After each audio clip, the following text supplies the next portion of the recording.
আলহামদুলিল্লাহ, সমস্ত প্রশংসা ওই আল্লাহ সুবহানাহু ওয়া তাআলার জন্য, যিনি আমাদেরকে রজব মাসের 30তম দিবসে শেষ দিনে, আজকেই রজব মাস শেষ, রব্বুল আলামিন আমাদেরকে উপস্থিত করে দিলেন। আমরা সেই মহান রব্বুল আলামিনের দরবারে দিল থেকে উঁচু কণ্ঠে শুকরিয়া আদায় করি। আলহামদুলিল্লাহ, রব্বানা লাকাল হামদ হামদান কাসীরান তাইয়িবান মুবারাকান ফীহ। ইয়া রব লাকাল হামদ কামা ইয়ানবাগি লিজালালি ওয়াজহিকা ওয়া আযীমি সুলতানিক। সম্মানিত ভাইরা আমার, রজব মাস আজকে শেষ। আজকে রাতে শাবানের চাঁদ দেখা যাবে। আমরা রজব শাবানের দোয়াটা পড়ি, আল্লাহুম্মা বারিক লানা ফি রজব ওয়া শাবান ওয়া বাল্লিগনা ওয়া রমাদান। আজকে শাবানের চাঁদ উঠবে 14 তারিখ দিন, যে রাতে হচ্ছে শবে বরাত, নিসফু মিন শাবান। এর 15 দিন পরে হচ্ছে রমজান। তার মানে আর মাত্র 1 মাস রমজানের, পাক্কা 1 মাস রমজানের বাকি আছে। ইবাদত, ইফতারি, রোজা এই নিয়ে আমাদের আবার চিন্তা করতে হবে। এই জন্য আল্লাহ রাব্বুল আলামিন আমাদের প্রত্যেকের হায়াত রমজান পর্যন্ত পৌঁছিয়ে দেন। আমরা বলি আমিন। নতুন চাঁদ আজকে যখন আমরা দেখব, দোয়া করব, আল্লাহুম্মা আহিল্লাহু আলাইনা বিল আমনি ওয়াল ঈমান ওয়াস সালামাতি ওয়াল ইসলাম রব্বি ওয়া রব্বুকাল্লাহ। হে আল্লাহ, এই চাঁদ আপনি আমাদের শান্তি নিরাপত্তার জন্য উঠায় দেন। আমাদের ঈমান ইসলামের জন্য এই চাঁদ উঠাই দেন। হে চাঁদ, তোমার রব আল্লাহ, আমার রব আল্লাহ। এই জন্য সম্মানিত ভাইরা আমার, রজব মাসের আমরা বিশ্বনবী মুহাম্মদ রাসূলুল্লাহ সাল্লাল্লাহু আলাইহি সাল্লামের মিরাজ নিয়ে, আমরা অলৌকিক ঘটনা নিয়ে বনি ইসরাঈলের 1 নম্বর আয়াত থেকে আমরা আলোচনা ধারাবাহিক শুনছিলাম। আমরা সেইটা বাকি কথাগুলো শুনব এবং শবে বরাতের কথা আমরা আগামী জুমা থেকে আরো একটা জুমা আমরা পাবো, তখন আমরা শুনবো ইনশাআল্লাহ।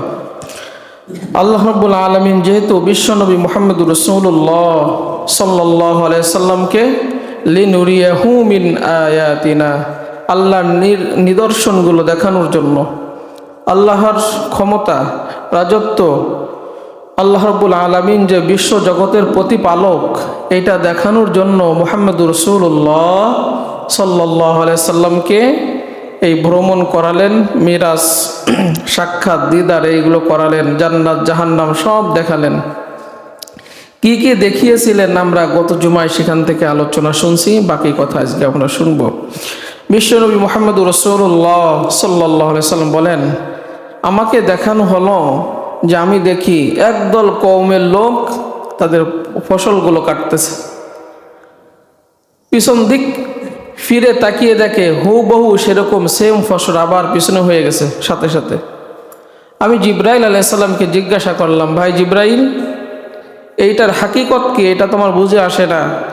জিব্রাইল আলাইহিস সালাম বললেন, এরা হচ্ছে ওই সমস্ত লোক যারা নিজ হাতে আল্লাহ রাব্বুল আলামিনের রাস্তায় সদকা করে, ঠিক যা সদকা করছে তার থেকে বেশি আল্লাহ রাব্বুল আলামিন পরকালে তাদেরকে দিবেন। এই যে কোরআনে আসছে সূরা বাকারায়, যে কোনো ব্যক্তি যদি 1 টাকা আল্লাহ রাব্বুল আলামিনের রাস্তায় সদকা করে, আল্লাহ রাব্বুল আলামিন ওই 1 টাকা সমপরিমাণ 700 টাকার বেশি সব করা, মানে দান করা সব দিয়ে দেন। সুবহানাল্লাহ, সুবহানাল্লাহ। এইটা আছে তার বর্বার্থ। আপনি একদম খালেস নিয়তে, একদম আল্লাহর জন্য 1 টাকা যখন সদকা করেন, আল্লাহ নিজ উদাহরণ দিচ্ছে, বান্দারে আমি কেমনে দেব তোরা একটু তাকিয়ে দেখ। তোরা যখন একটা শস্য দানা, একটা বীজ যখন তোরা জমিনে রোপণ করিস, ওই একটা বীজ থেকে আমি রব্বুল আলামিন একটা গাছ দিলাম, শস্য গাছ দিলাম। ওই একটা গাছে, একটা বীজ থেকে একটা গাছে আমি রব্বুল আলামিন 7টা শীষ দিলাম। চিন্তা করছেন কখনো? ধরেন একটা সরিষা দানা কতটুক, একটা গাছ হলো, একটা গাছ থেকে দেখেন না অনেক শীষ হয়, অনেকগুলো শীষ হচ্ছে। প্রতিটা শীষে আমি রব্বুল আলামিন যদি 100 দানা দিতে পারি, তাহলে তোর ওই 1 টাকা আমার রাস্তায় সদকা করলে কেন আমি 700 টাকা দিতে পারবো না? কার কথা? আল্লাহ রাব্বুল আলামিন। বিশ্বনবী বলেন, আমাকে দেখানো হলো যে ফসল কাটতেছে, পিছনে ব্যাকে তাকিয়ে দেখে যে হুবহু সেম ফসল। জিবরাইল আলাইহিস সালাম বলেন, এইটার অর্থ হচ্ছে আপনার উম্মাত যা আল্লাহ রাব্বুল আলামিন রাস্তায় সদকা করছে, আল্লাহ রাব্বুল আলামিন তার ওই সদকাকৃত বস্তু প্রতিপালন করে তার থেকে ডাবল আল্লাহ রাব্বুল আলামিন আখিরাতে তাকে নেকি দিয়ে দেবেন, বেশি দিয়ে দিবেন। নবীজি বলেন, আমাকে দেখানো হলো, আবার যেহেতু আমাকে দেখানোর জন্য মিরাজ করানো হলো, আমি দেখি যে এক ব্যক্তি অনেক স্তূপ জমা করছে। ওই স্তূপ সে উঠানোর চেষ্টা করছে, কিন্তু সে বোঝা উঠাতে পারছে না। আমি জিজ্ঞাসা করলাম, ভাই জিব্রাইল, এইটার হাকিকতটা কি? আমি তো বুঝে আসি না। জিব্রাইল আলাইহিস সালাম বলে, ইয়া রাসূলুল্লাহ সাল্লাল্লাহু আলাইহি সাল্লাম, দুনিয়াতে যে ব্যক্তি মানুষের অধিকার হরণ করছে, প্রাপ্য অধিকার থেকে মানুষকে বঞ্চিত করছে, হাজার হাজার মানুষের হক তার কাছে পাওনা আছে, হাজার হাজার হক তার কাছে পাওনা আছে। কিয়ামতের ময়দানে সমস্ত হক তার সামনে জমা হবে, সে মানুষের হক আদায় করতে ব্যর্থ। আপনি চিন্তা করেন আপনার জীবনে, আমরা চিন্তা করি আমাদের জায়গা থেকে যে আমরা মানুষের যেটা প্রাপ্য অধিকার ছিল, সেই প্রাপ্য অধিকার থেকে মানুষকে আমরা বঞ্চিত করছি কিনা। যদি করি, এই অধিকারগুলো কিয়ামতের ময়দানে বড় একটা স্তূপ ধারণ করবে। আল্লাহ রাব্বুল আলামিন বলবেন, এই স্তূপ এখন তোমার উঠাতে হবে। অনন্তকাল এইভাবে আল্লাহ রাব্বুল আলামিন এই স্তূপ ওঠানোর শাস্তি দিবেন। আমরা যেরকম মানুষ অন্যায় করলে বিভিন্ন শাস্তি দিই, তুই এইটা করবি, ওইটা করবি, কান ধরে 100 বার উঠবাস করবি। তা যারা মানুষের অধিকার হরণ করে, কারণ আমরা জানি যে হক হচ্ছে 2টা, হকুল্লাহ, হকুল ইবাদা। আল্লাহর হক, বান্দার হক। আল্লাহর হক, এই যে নামাজ পড়ছেন, আল্লাহ ইচ্ছা করলে আপনাকে মাফ করে দিতে পারেন, এটা আল্লাহর ব্যাপার।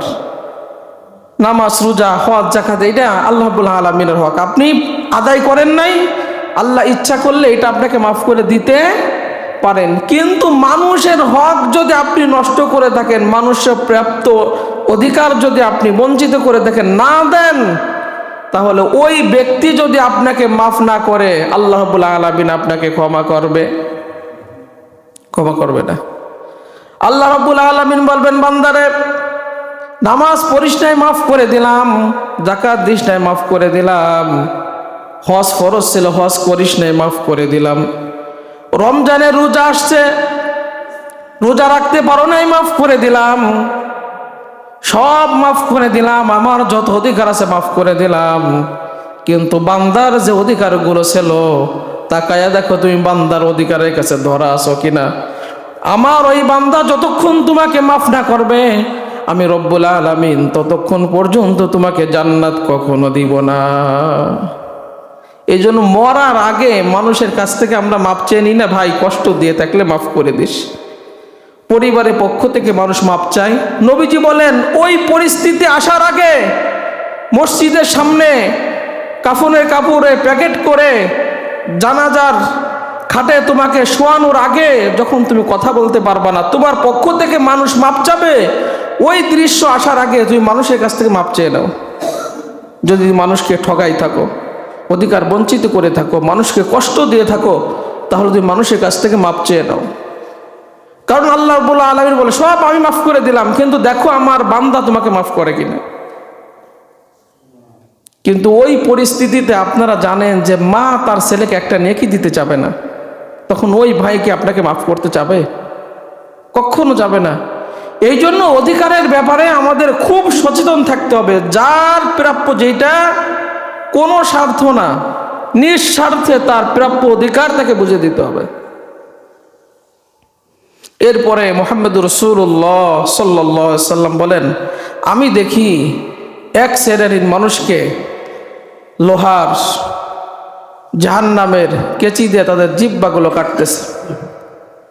বলা হলো এইগুলো কারা? জিবরাইল আলাইহিস সালাম বলেন, এরা হচ্ছে উপদেষ্টারা, সমাজের নেতারা, সমাজের বক্তারা। এরা সব কথাগুলো বলতো, কিন্তু নিজেরা সেটা কি করতো না? আমল করতো না।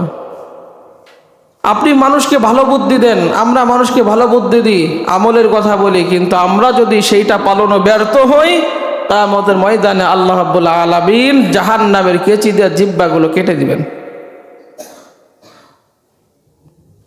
এই ব্যাপারে এই জন্য মানুষকে ভালো উপদেশ দেওয়ার আগে নিজে ইসলাহ হওয়া, নিজে সংশোধন হওয়া। এরপরে মুহাম্মদুর রাসূলুল্লাহ সাল্লাল্লাহু আলাইহি সাল্লামকে দেখানো হলো যে ছোট্ট একটা পাথর, ছোট্ট একটা ছিদ্র, একটা গরু ওইখান থেকে ঢুকতেছে, বের হইছে, ঢুকার জন্য চেষ্টা করছে, ঢুকতে পারছে না। মুহাম্মদুর রাসূলুল্লাহ সাল্লাল্লাহু আলাইহি সাল্লাম বলে, জিবরাইল এইটার অর্থ কি? জিবরাইল আলাইহিস সালাম বলেন, এইটা হচ্ছে সমাজের ওই সমস্ত লোক যে বড় বড় কথা বলতো, কিন্তু সেটা বাস্তবে না। নিজের বড়ত্ব ফলানোর জন্য অনেক কিছু বলতো, কিন্তু আসলে সে কিছু না। এরকম সমাজে লোক আছে না? নাই? আছে না? নিজের বড়ত্ব প্রকাশ করার জন্য কত বড় বড় কথা, বড় বড় বলি তারা দিয়ে থাকে, কিন্তু আসলে বাস্তবে দেখা যায় জিরো। আল্লাহ রাব্বুল আলামিন কিয়ামতের ময়দানে বলবে, ওই ছোট্ট পাথরের ছিদ্র দিয়ে তোমার এখন ঢুকতে হবে, শাস্তি দিবেন। এই জন্য এই ব্যাপারে আমাদের খুব সাবধান হইতে হবে। এরপরে যা হোক মুসলমান ভাইরা আমার, মুহাম্মদুর রাসূলুল্লাহ সাল্লাল্লাহু আলাইহি সাল্লাম বলে, আমাকে এই সমস্ত দৃশ্য দেখানো হলো। গত জুমায় অনেক কিছু বলছি যে কি কি নবীকে দেখালেন, বেনামাজির শাস্তি কিভাবে দিবেন বলছি না? যে একটা পাথরের উপর মাথা দিয়ে আর একটা পাথর দিয়ে একদম চূর্ণ বিচূর্ণ করে দেন মাথা। সুদখোরের কথা বলছি, ঘুষখোরের কথা বলছি, গীবাতকারীর কথা বলছি, সব আমরা গত জুমায় বলছি নবীকে মিরাজে কি কি দেখানো হলো। এরপরে মুহাম্মদুর রাসূলুল্লাহ সাল্লাল্লাহু আলাইহি সাল্লাম বলেন, আমি বাইতুল মুকাদ্দাসে পৌঁছাই গেলাম,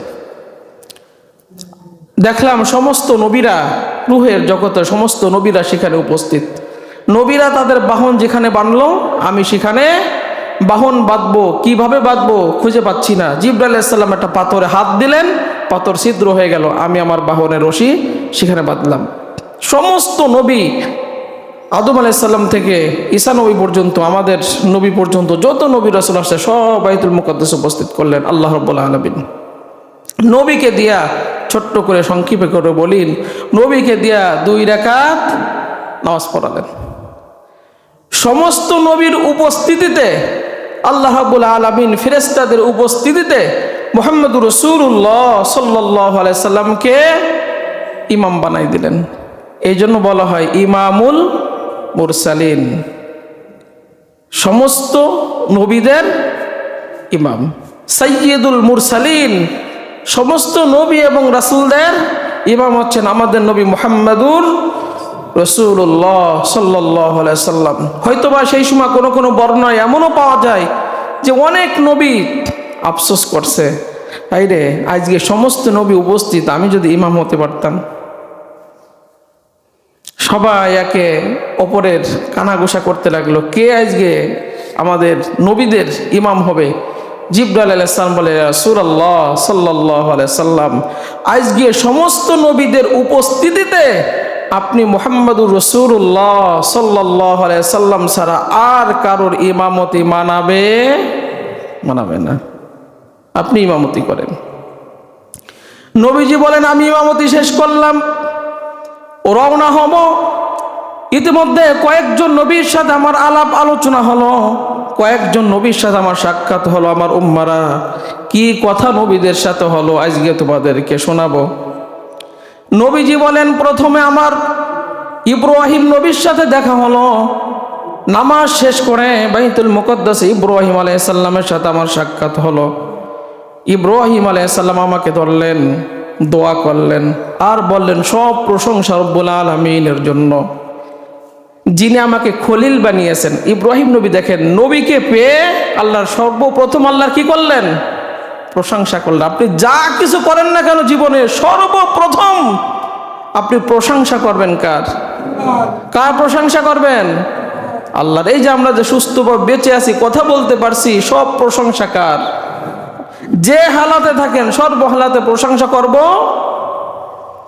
ইব্রাহিম আলাইহিস সালাম বলেন, সব প্রশংসা রব্বুল আলামিনের, যিনি আমাকে খলিল বানিয়েছেন, আমাকে রাষ্ট্রীয় ক্ষমতা রব্বুল আলামিন দিয়েছেন, আমাকে অনেক রাজ্যের মালিক রব্বুল আলামিন বানিয়েছেন।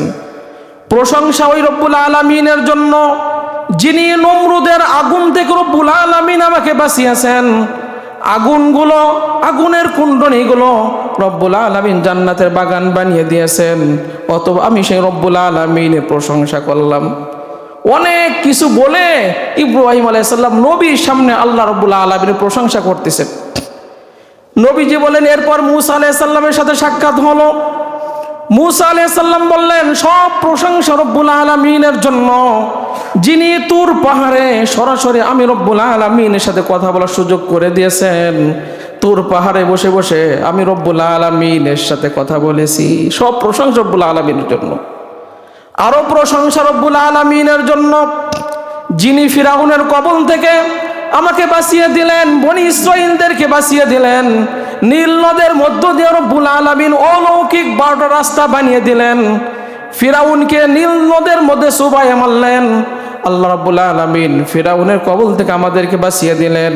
নবীজি বলেন, বাইতুল মুকাদ্দাসে দ্বিতীয়বার মূসা নবীর সাথে দেখা হলে মূসা আলাইহিস সালাম এইভাবে আল্লাহ রাব্বুল আলামিনের শুকরিয়া আদায় করলেন। এক একটা বলে বলে নবীরা শুকরিয়া আদায় করতেছে। এরপরে নবীজি বলেন, আমার দেখা হলো দাউদ নবীর সাথে।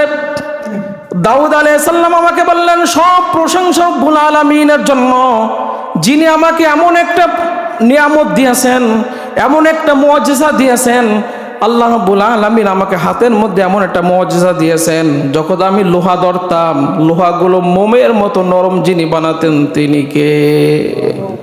দাউদ আলাইহিস সালাম বলতেছে যে আল্লাহ এমন একটা মুআজিজা আমাকে দিয়েছিলেন। নবী, আমাদের নবীকে পেয়ে আল্লাহ প্রশংসা করতেছে বাইতুল মুকাদ্দাস ইমামতি করার পরে, মিরাজের যেটা বলছিলাম, যে যখনই তিনি লোহা ধরতেন আল্লাহ রাব্বুল আলামিন মোমের মতো নরম বানাই দিতেন।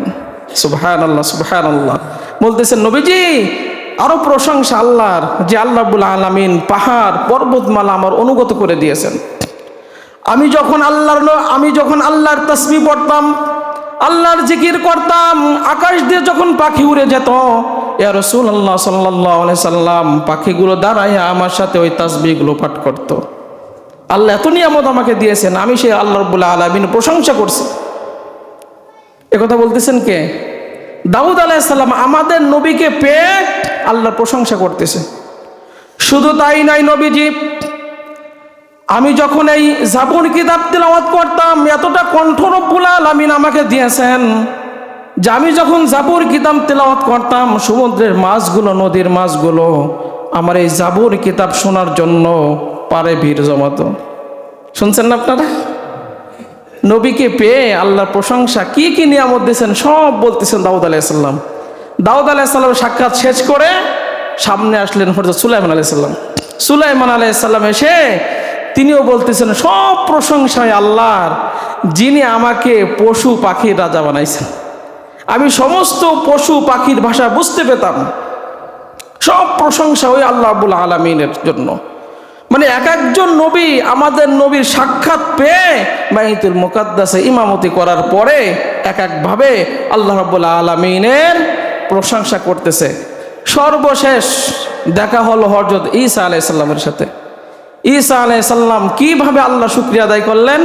তিনি বললেন, সব প্রশংসা ওই আল্লাহর, যিনি আমাকে পিতা ছাড়া বানিয়েছেন। আমার উপমা, উদাহরণ হচ্ছে আদম আলাইহিস সালামের মতো। কারণ কুরআন বলে, ইন্না মাসালা ঈসা ইনদাল্লাহি কামাসালি আদম। তোমরা যে চিন্তা করে কেমনে হয়, আমি রব্বুল আলামিন যদি আদম আলাইহিস সালামকে পিতা মাতা ছাড়া বানাতে পারি, তাহলে ঈসা নবীকে শুধু মা দিয়ে পিতা ছাড়া বানাতে পারি। কুরআন বলছে, ইন্না মাসালা ঈসা ইনদাল্লাহি কামাসালি আদম। আমার উদাহরণ হচ্ছে আদম আলাইহিস সালামের মতো। আদম আলাইহিস সালামের পিতার নাম আমরা কেউ জানি? মার নাম জানি, বানাইছেন কে, কেমনে বানাইছে আমরা সবাই জানি। যে সব প্রশংসা আল্লাহ রাব্বুল আলামিনের জন্য। আমাদের নবী পেয়ে ঈসা আলাইহিস সালাম প্রশংসা করতেছেন। এরপরে বলতেছেন নবীজি, আল্লাহ রাব্বুল আলামিন আমাকে এমন একটা মুজিজা দিয়েছেন যে আমি মাটি দিয়ে একটা পাখি বানাতাম, আমি পাখির মধ্যে যখন একটা ফু দিতাম, আল্লাহ রাব্বুল আলামিনের নামে যখন ফু দিতাম, ওই পাখি তখন আকাশে উঠতো। নবীজি আমার হাতের মধ্যে রব্বুল আলামিন এতটা মুজিজা দিয়েছেন, আমি যদি জন্ম অন্ধ কোনো ব্যক্তির চোখে হাত রাখতাম, রব্বুল আলামিন তার চক্ষু সাথে সাথে ভালো করে দিতেন। আমাদের নবীকে পেয়ে ঈসা আলাইহিস সালাম আবার বলতেছেন, ইয়া রাসূলুল্লাহ সাল্লাল্লাহু আলাইহি ওয়াসাল্লাম, আমার এই হাতের মধ্যে রব্বুল আলামিন এতটা মুজিজা দিয়েছেন, আমি যদি কুষ্ঠ রোগীর গায়ে হাত বুলাই দিতাম, আল্লাহ রব্বুল আলামিন ওই ব্যক্তিকে সাথে সাথে সুস্থ করে দিতে। সব প্রশংসা আল্লাহ। শুধু তাই নয় নবীজি, আমি যদি কবরের পাশে দাঁড়ায়া আল্লাহ রাব্বুল আলামিনের নামে যদি আমি কবর মৃত ব্যক্তিকে ডাক দিতাম, আল্লাহ রাব্বুল আলামিন কবর থেকে ওই ব্যক্তিকে জিন্দা উঠাইয়া দিতেন। এই মুজিজা আল্লাহ রাব্বুল আলামিন আমাকে দিয়েছেন। নবীজি বলেন, তোমরা তো রব্বুল আলামিনের সবাই প্রশংসা করলে, ইব্রাহিম আলাইহিস সালাম প্রশংসা শুনলাম, মুসা নবীর প্রশংসা শুনলাম, দাউদ আলাইহিস সালামের প্রশংসা আমরা শুনছি, সুলাইমান নবীরও শুনছিলাম, এরপরে ঈসা আলাইহিস সালামের প্রশংসা শুনলাম, এবার তোমরা আমার প্রশংসা শোনো। নবীজি বলতেছেন নবীদেরকে উপস্থিত করে যে সব প্রশংসা ওই রব্বুল আলামিনের জন্য, যিনি আমাকে সাইয়্যিদুল মুরসালিন বানিয়েছেন, যিনি আমাকে রহমাতাল লিল আলামিন বানিয়েছেন, বিশ্ব মানবতার শান্তির দূত হিসেবে যিনি দুনিয়াতে পাঠিয়েছেন। সব প্রশংসা কার জন্য? শুধু তাই নয়, আল্লাহ রাব্বুল আলামিন আমাকে এমন একটা নবী বানিয়েছেন, আমার খ্যাতি সমুন্নত রব্বুল আলামিন করেছেন, আমাকে তাওবাকারী বানিয়েছেন, আমার সামনের পিছনের সমস্ত গুনাহ রব্বুল আলামিন মাফ করে দিয়েছেন, আমার উম্মতকে রব্বুল আলামিন শ্রেষ্ঠ উম্মত বলে স্বীকৃতি দিয়েছেন, আমার উম্মত সবার আগে জান্নাতে যাবে, আমার উম্মতের গুনাহ যদি আমার উম্মত শিরক না করে, আল্লাহ রাব্বুল আলামিন আমার উম্মতকেও মাফ করে দিবে। আমি রব্বুল আলামিনের প্রশংসা করলাম। চিন্তা করছেন, সমস্ত নবীদের উপস্থিতিতে। যাই হোক, লম্বা আলোচনা, মিরাজের ঘটনা ছোট্ট করে নিয়ে আসলাম। নবীজি মুহাম্মদুর রাসূলুল্লাহ সাল্লাল্লাহু আলাইহি সাল্লাম নবীদের সাথে নামাজের পরে সালাম বিনিময় করে আল্লাহর প্রশংসা করে এবার মিরাজের দিকে রওনা হলেন। নবীজি বুরাক নিয়ে জিবরাইল আলাইহিস সালামকে নিয়ে প্রথম আসমানে চলে গেলেন। প্রথম আসমানে যে জিবরাইল আলাইহিস সালাম দরজায় নক করলেন, বলা হলো কে? মুসলিম বুখারীর প্রত্যেকটা হাদিস গ্রন্থে আসছে, জিবরাইল আলাইহিস সালাম বলে, আমি জিবরাইল। সাথে কে? সাথে মুহাম্মদুর রাসূলুল্লাহ সাল্লাল্লাহু আলাইহি সাল্লাম। আনতে পাঠানো হলো, আল্লাহ রাব্বুল আলামিনের পক্ষ থেকে আমি নিয়ে আনতে আসছি দুনিয়ার থেকে। গেট খোলা হলো। নবীজি বলেন, আমার পরিচয় দেওয়ার সাথে সাথে আল্লাহ রাব্বুল আলামিন এই ফেরেশতার আসমানের দরজা কি করছেন? খুলে দিয়েছেন। যে দেখি হযরত আদম আলাইহিস সালামের সাথে আমার দেখা। আদম আলাইহিস সালামের সাথে আমার দেখা, সালাম বিনিময় হলো, আমাকে বুকের মধ্যে জড়িয়ে ধরলেন, আমার জন্য নেক দোয়া করলেন। তাকিয়ে দেখি আদম আলাইহিস সালাম একবার ডান দিকে তাকান, হাসেন, বাম দিকে তাকান, আবার কান্নাকাটি করেন। আমি জিজ্ঞেস করলাম, ভাই জিবরাইল, বাবা আদম আলাইহিস সালাম এইভাবে কেন করতেছেন? কয়, যখন উনি ডান দিকে তাকায়, ডান দিকে আছে ভালো রূহগুলো, ভালো উনার সন্তানগুলা, এইগুলো আছে জান্নাতি, এই জন্য জান্নাতি লোক দেখে হযরত আদম আলাইহিস সালাম হাসেন। আর বাম দিকে হচ্ছে জাহান্নামীরা, খারাপ আত্মাগুলা, খারাপ রূহগুলা। এই দিকে যখন ওদের জাহান্নামের কথা দেখেন, জাহান্নামের দৃশ্য দেখেন যে আমার সন্তানের জাহান্নামের আগুনে পড়ছে, তখন তিনি খুব কান্নাকাটি করেন। আদম আলাইহিস সালামের সাথে সালাম বিনিময় করে লম্বা আলোচনা আমরা ছোট্ট সময় করে বলছি, এই কারণে যে সময়ের সাথে আমরা পারবো না। দ্বিতীয় আসমানে চলে গেলেন। দ্বিতীয় আসমানে যে হযরত আবার ঈসা আলাইহিস সালামের সাথে হযরত ঈসা আলাইহিস সালামের সাথে হযরত ইয়াহইয়া আলাইহিস সালামের সাথে দেখা হলো। আসমানের সিরিয়ালটা মনে রাখেন, কোন আসমানে কোন নবী থাকে যদি প্রশ্ন করা হয়, হাদিসে ধারাবাহিকভাবে আসছে। প্রথম আসমানে হযরত আদম আলাইহিস সালামের সাথে দেখা হলো। দ্বিতীয় আসমানে আবার ওই বাইতুল মুকদ্দাসের পরে রূহের জগতে হযরত ঈসা আলাইহিস সালামের সাথে হযরত ইয়াহইয়া আলাইহিস সালামের সাথে দেখা হলো, দুইজনকে দ্বিতীয় আসমানে। তৃতীয় আসমানে তাদের সাথে দ্বিতীয় আসমানে সালাম বিনিময় করে তৃতীয় আসমানে গেলেন, হযরত ইউসুফ নবীর সাথে দেখা হলো। নবীজি বলেন, ইউসুফ আলাইহিস সালামকে দেখে আমার মনে হলো যে আল্লাহ রাব্বুল আলামিন দুনিয়ার অর্ধেক সুন্দর হযরত ইউসুফ নবীকে দান করে দিয়েছেন। সুবহানাল্লাহ, কত সুন্দর ছিল। মিশরের মেয়েরা হাত কাটছে না ফল কাটতে, যে এত সুন্দর। জুলেখা যখন পাগল হয়ে গেল, সবাই বলল কি ব্যাপার, এক হুজুরকে দেখে পাগল হয়ে গেলে তোমরা? চিন্তা করেন, তখন জুলেখা প্রমাণ করার জন্য একটা ছুরি দিল, ফল দিল। চিন্তা করেন, কাটতে কাটতে হাত কাটছি ইউসুফ নবীর দিকে তাকাইয়া, কিন্তু এ বসে হাত কেটে গেছে, খবর নাই। এই জন্য হযরত আয়েশা বলেন, দুনিয়ার মানুষেরা শোনো, মিশরের মেয়েরা ইউসুফ নবীকে দেখে তাদের হাত কেটে ফেলছে, খবর নাই।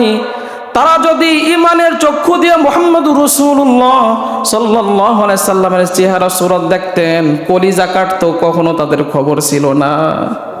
এত সৌন্দর্য মুহাম্মদুর রাসূলুল্লাহ সাল্লাল্লাহু আলাইহি সাল্লামকে যিনি দিয়েছেন, তিনি কে? এর জন্য হযরত আয়েশা বলতেন যে দুনিয়াবাসী সূর্য পূর্ব দিক থেকে ওঠে, আর আমার সূর্য প্রত্যেক দিন ঈশার নামাজের পরে আমার ঘরে ওঠে। নবীর চেহারার আলো দিয়ে আমার সূর্য হারিয়ে গেল, আমি খাটের কোনায় আমার সূর্য খুঁজে পাইছি নবীর চেহারার আলো দিয়ে। সুবহানাল্লাহ, সুবহানাল্লাহ। এই নবীর উম্মাত যিনি আমাদেরকে বানালেন, আমরা একটু শুকরিয়া আদায় করি, আলহামদুলিল্লাহ। নবীজির যাত্রা চলছে, তৃতীয় আসমানে ইউসুফ নবীর সাথে দেখা। অনেক হাদিস এখানে আপনারা শুনছেন, কিন্তু আমরা শর্ট করে বলছি, গুছিয়ে, এই কারণে যাতে আমাদের বুঝতে সুবিধা হয়। চতুর্থ আসমানে চলে গেলেন। চতুর্থ আসমানে হযরত ইদ্রিস আলাইহিস সালামের সাথে দেখা। এই আমাদের সিরিয়ালটা যেন মনে থাকে, কোন আসমানে কোন নবীর সাথে দেখা হলো।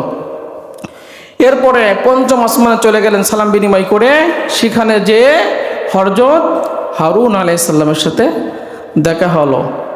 এরপরে ষষ্ঠ আসমানে যে হযরত মূসা আলাইহিস সালামের সাথে সাক্ষাৎ হলো, আবার সাক্ষাৎ হলো, সালাম বিনিময় হলো। মূসা আলাইহিস সালামকে রেখে যখন সপ্তম আসমানের দিকে যাচ্ছেন, মূসা আলাইহিস সালাম কান্নাকাটি করলেন। আল্লাহ রাব্বুল আলামিন কাছে বলতেছেন, আল্লাহ, আমি চিন্তা করছিলাম আপনি আমার সাথে কথা বলছেন, আমি মর্যাদায় মনে শ্রেষ্ঠ হব, কিন্তু এখন দেখি মুহাম্মদুর রাসূলুল্লাহ সাল্লাল্লাহু আলাইহি সাল্লামকে আপনি সবচেয়ে বেশি মর্যাদা দিয়েছেন। সুবহানাল্লাহ, সুবহানাল্লাহ।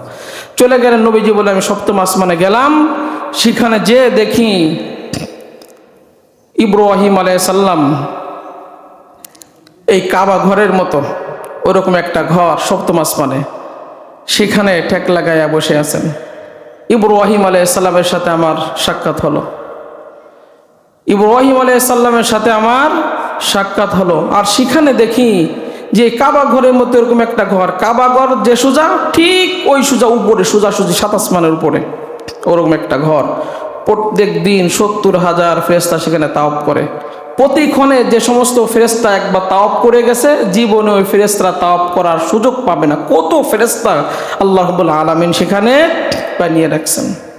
সিদরাতুল মুনতাহা আমরা যেটা নাম শুনছি, শেষ স্টেশন। নবীজি বলেন, এক পর্যায়ে আমার সব জান্নাত জাহান্নাম সব দেখানো হওয়ার পরে, নবীদের সাথে সাক্ষাৎ হওয়ার পরে আল্লাহ রাব্বুল আলামিনের কাছে রফ আমাকে নিয়ে গেল। আল্লাহ রাব্বুল আলামিনের কাছে যে আমরা নামাজে পড়ি, আত্তাহিয়াতু লিল্লাহি ওয়াসসালাওয়াতু ওয়াত-তাইয়্যিবাত, আসসালামু আলাইকা আইয়ুহান নাবিয়্যু ওয়া রাহমাতুল্লাহি ওয়া বারাকাতুহু, আসসালামু আলাইনা ওয়া আলা ইবাদিল্লাহিস সালিহিন, আশহাদু আল্লা ইলাহা ইল্লাল্লাহু ওয়া আশহাদু আন্না মুহাম্মাদান। চিন্তা করে শব্দগুলো খেয়াল করেন। সব দৈহিক, মানসিক, আর্থিক যত ইবাদত আছে সব দিছি কার জন্য? এই জন্য বলা হয়, কুল ইন্না সলাতি ওয়া নুসুকি ওয়া মাহইয়ায়া ওয়া মামাতি লিল্লাহি রাব্বিল। আমার নামাজ, আমার কুরবানি, আমার জীবন, আমার মরণ সব কিছু হবে কার জন্য? প্রত্যেকটা জিনিস হবে আল্লাহর জন্য। নবীজি যে বলেন, আল্লাহ যা কিছু ইবাদত আমাদের দ্বারা সম্ভব সব আপনার জন্য। আত্তাহিয়াতু লিল্লাহি ওয়াসসালাওয়াতু ওয়াত-তাইয়্যিবাত, আসসালামু আলাইকা আইয়ুহান নাবিয়্যু ওয়া রাহমাতুল্লাহি ওয়া বারাকাতুহু। নবীকে সালাম দিছে না যে নবী, আপনার উপর আমার রহমত, আমার শান্তি, আমার বরকত যা আছে আমার পক্ষ থেকে সব আপনাকে দিলাম, সব আপনাকে দিলাম। যত শান্তি, যত রহমত, যত বরকত যা আছে, মাগফিরাত সব আপনাকে দিয়ে দিলাম। সুবহানাল্লাহ, সুবহানাল্লাহ, সব দিয়ে দিয়েছেন। নবীজি বললেন, রব্বুল আলামিন আপনার রহমত আর বারাকা, রব্বুল আলামিন আমাকে একা দিলে হবে না, আমার উম্মতকেও দিতে হবে। চিন্তা করে দেখেন, নবী সাত আসমানে যে কিন্তু আমাদের কথা বলে নাই। দুনিয়ার নেতারা দেখেন, দুনিয়ার সামান্য যখন একটু সুখ পায় তখন কর্মীদের কথা বলে যায়। কিন্তু মুহাম্মদুর রাসূলুল্লাহ সাল্লাল্লাহু আলাইহি সাল্লাম আদর্শে যারা নিতে হবে, শেষ পর্যন্ত যাওয়ার পরেও সুখে থাকলেও কিন্তু আপনাদের কথা কখনো বলবে না। মুহাম্মদুর রাসূলুল্লাহ সাল্লাল্লাহু আলাইহি সাল্লাম আমাদের একজন আদর্শ নেতা। সাত আসমানে রব্বুল আলামিনের কাছে সব পাইলেন, সব পেয়ে বলতেছেন, আল্লাহ আমাকে একা দিলে হবে না, উম্মতকেও দিতে হবে। নবীজি বললেন, আসসালামু আলাইনা ওয়া আলা ইবাদিল্লাহিস সালিহিন।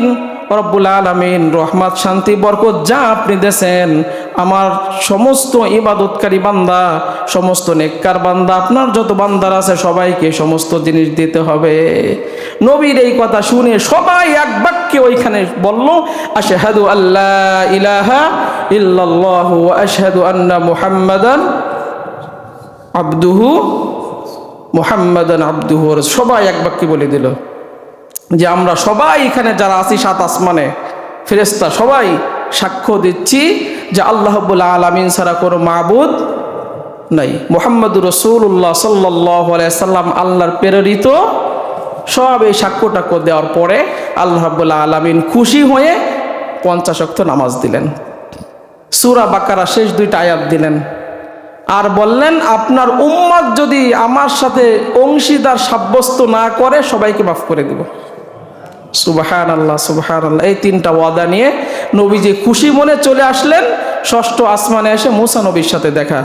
আমরা আগামীতে আবার বলবো ইনশাআল্লাহ। আল্লাহ রাব্বুল আলামিন আমরা আজকে যতটুকু শুনছি আমাদেরকে সহি বুঝ দান করুক। আমরা বলি আমিন। আমরা যারা সুন্নাহ পড়িনি সুন্নাহ পড়ি।